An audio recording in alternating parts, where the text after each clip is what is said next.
Asizeni kwitopic yesi-4 manje ekuthiwa i-data collection. Kusho ukuthi sikholektha kanjani le information esuke sifuna uku-analyze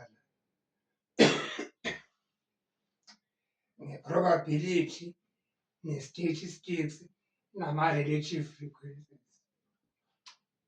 Well, ziningi iy'ndlela zokuyi-collect information.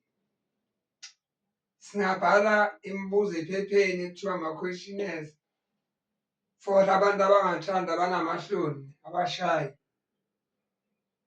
Abangekho shy singaba-interview-a face to face, sibabuze ngey'ndaba ey'phathelene nomphakathi, politiki noma ezomnotho, amathuba emisebenzi kanjani njani njalo. Sizwe ma-opinions abo. Ama-election, nasiya kuma-election siyovota, sisuke sikhetha laphana. Si-choose-a kuma-different political parties nama-candidates masivota. So ama-election results idatha le, ungavele uyo-collect-a nje lapha kwi-Independent Electoral Commission ama-election results ama-province by province by province. I-data collection. Or ngingayofuna nje ama-records, past records from last 20 years.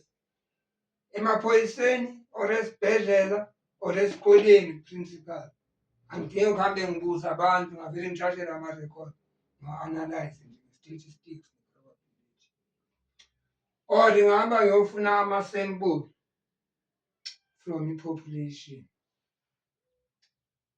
Nawa sithi sampling. I-sample-ke nawa ama-conditions akhona.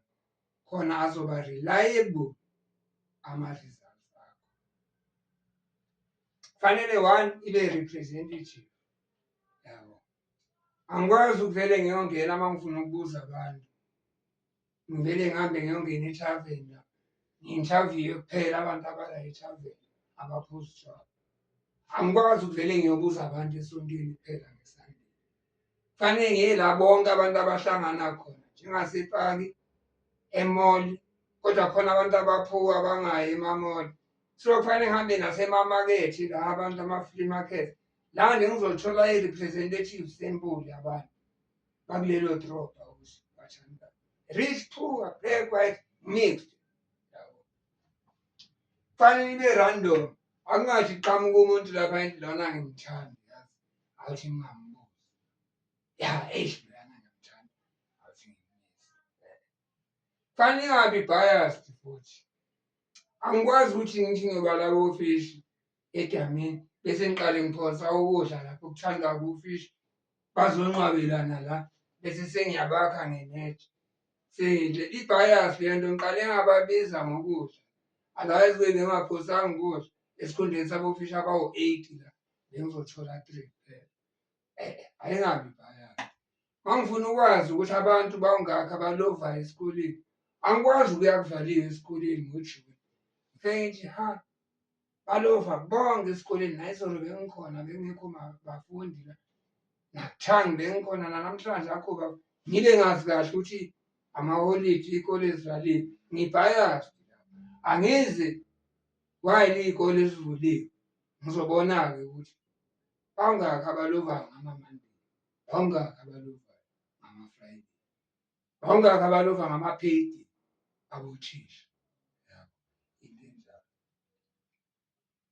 Angingayo-choose-a ngo-Christmas Day, ngiyofuna ngesikoleni ngo-Christmas Day. Okay. Ngizacela abantu nabenama-questions-ke bangibuze. Next time sengizawutshengisa-ke i-practical example esayi-practice-a together. Yokuthi sizothola idatha engizamnika lona bese sili-analyze sili-represent-e ngama-graphs esirepresent-a ngawo ama-probabilities nama-relative frequencies. I-topic yethu ya next time. Have a good day.